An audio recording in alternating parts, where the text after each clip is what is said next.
Welcome back sa aking channel. So, sinsa na kayo mga kasabo, ngayon lang ako nakapag-upload ng video ulit. Ngayon lang ako nakapag-vlog. So, ang gagawin pala natin ngayon mga kasabong is gagawa tayo ng scratch pin. Yung may harang na ganito. Kasi dati mga kasabong, yung sa scratch pin na bash na. Kasi sobrang luma nga naman. Ito, pakita ko sin. May nag-comment dito na shout out naman sa nag-comment. Na ito yung kasi sira-sira nga naman mga kasabong. Ano na to? 3 years na sa akin to. Pero ang tibay pa rin, oh. Ayan. So, ngayon, pagandahin natin yung scratch pin natin ito. Pero hindi pa rin ito talagang maganda kasi backyard lang naman tayo. Ayan. Unti-unti lang tayo mga kasabong. So, ito, gagawin natin. Bali, 3 pala itong anahin ko. Lalagyan ko ng ganito. Para sabay-sabay yung manok ko sa pagpakaskas tuwing madaling araw tsaka tanghali. So ito na. Wag natin sagad dito lang. Sa gitna lang. Importante hindi makalabas yung dahon ng saging para nagkaskas sila.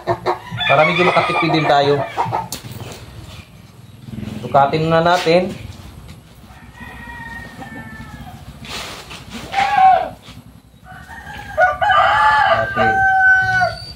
Parang kulang yata ito na dito.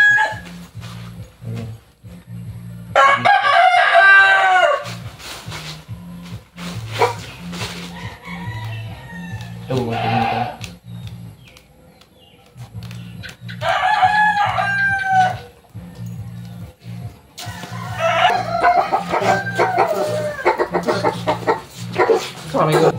Ganito lang mga kasabong, oh.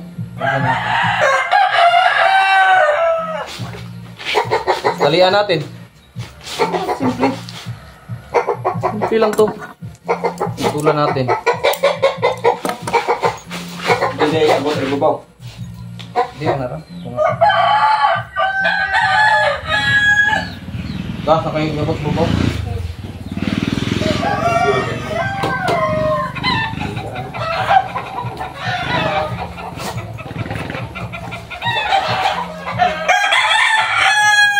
Tapos ito mga kasabong, mura lang to.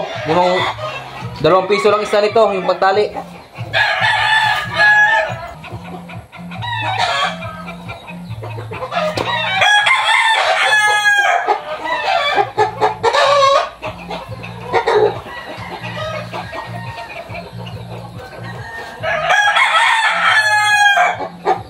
Ngayon pala green bean yung binili ko na ganito para hindi siya maganda, hindi siya pangit tingnan, maganda siya tingnan kasi hindi siya halata, ayun. Siya halata na natin, nalian.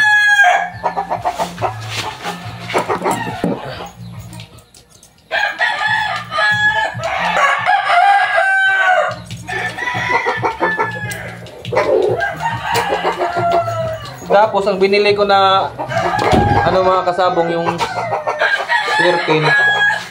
Mura lang to, tag 360 isa. Yun, tag 360 lang din isa doon mga ko.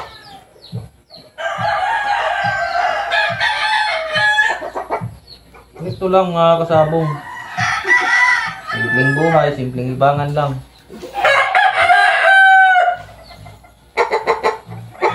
Dito talaga sa una unti-unti lang.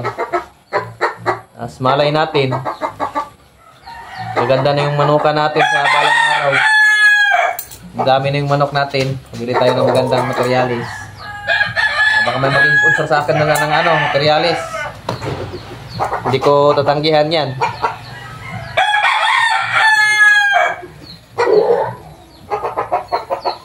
Wag lang pala kasi wag na pala yung materialis kasi meron namang babas.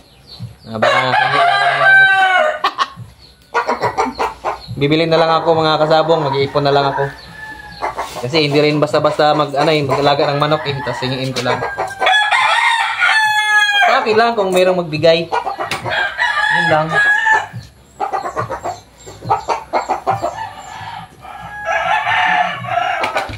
Pero yung mga manok ko dito mga kasabong, mga winning line din. Ito na.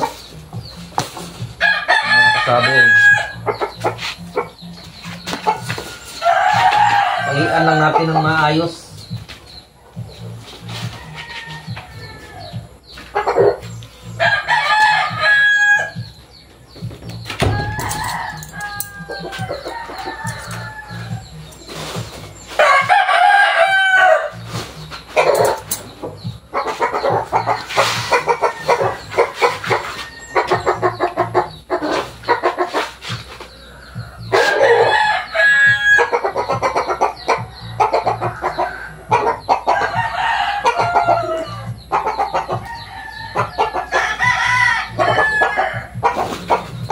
Tapos mga kasabong, nilagay ko dito dahon ng saging.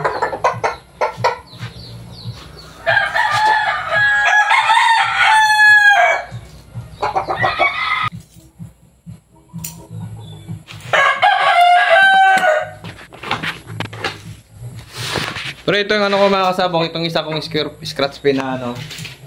Tawag doon, kahit maraming buzzer to, hindi ko tinatanggal to. Kasi pampaswerte sa akin to eh. Simula nung nag-scratch pin ako dito mga kasabong, isa lang yung natalo ko. Bali pito yung nailaban ko, isa lang natalo ko dati. Yung nakarang buwan. Hindi ko kasi na-videohan yun. Dito ko lang nilalagay sa ano, harap ng bahay namin sa pintuan. Paglabas ng dito ko nilalagay kasi alam nyo na baka maraming mabait na ano dyan. Mabait na mga kaibigan natin na mahilig din sa manok. Mas okay na itong ano, malapit sa pintuan bahay natin. Pag may nag-interest, kila natin agad.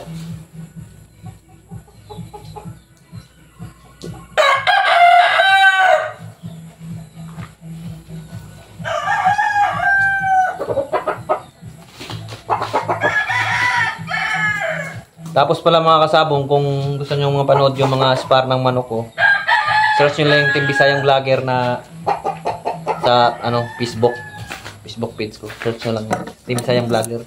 Follow nyo na lang din. Team Bisayang Vlogger din yung ano ko, Facebook page. Pero hindi pa sikat yun. Bira na kasi ko mag-upload mga kasabong.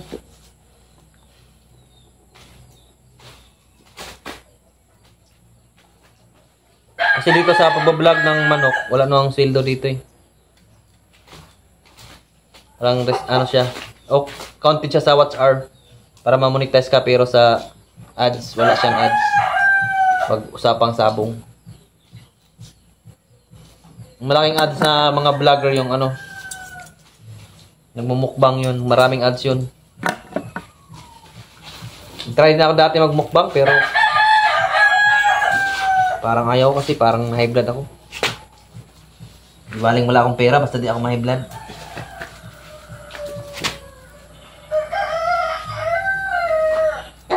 Sa kamay na ako kumain talaga. Ano lang ako, isang kanin lang. Saka pag kumain ako ng karne, konti lang. Puro. Mahilig ko sa ano mga kasabong, mahilig ko sa gulay. Hindi ako mahilig sa karne. Gusto ko isda, karne, ganun. Kaya gusto kong tumira sa slide. Kasi paborito ko isda. May isda tayo mga sabong. Pero nga dito, sa pangmanak na tayo. Ito na! Mamaya, pakita ko sa inyo ito pagkatapos na.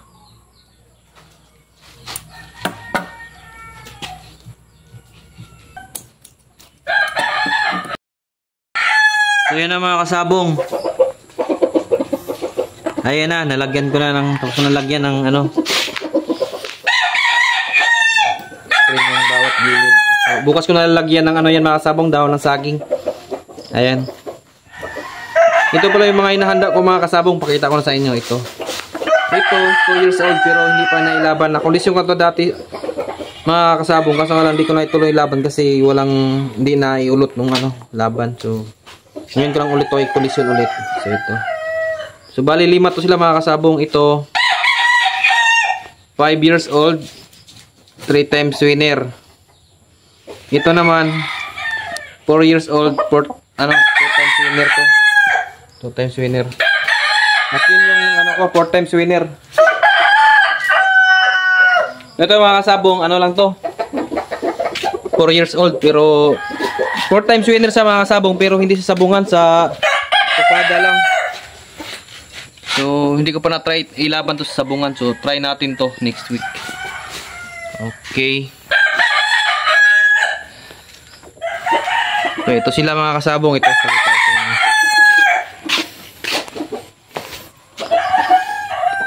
Bali 5 to sila mga kasabong yan.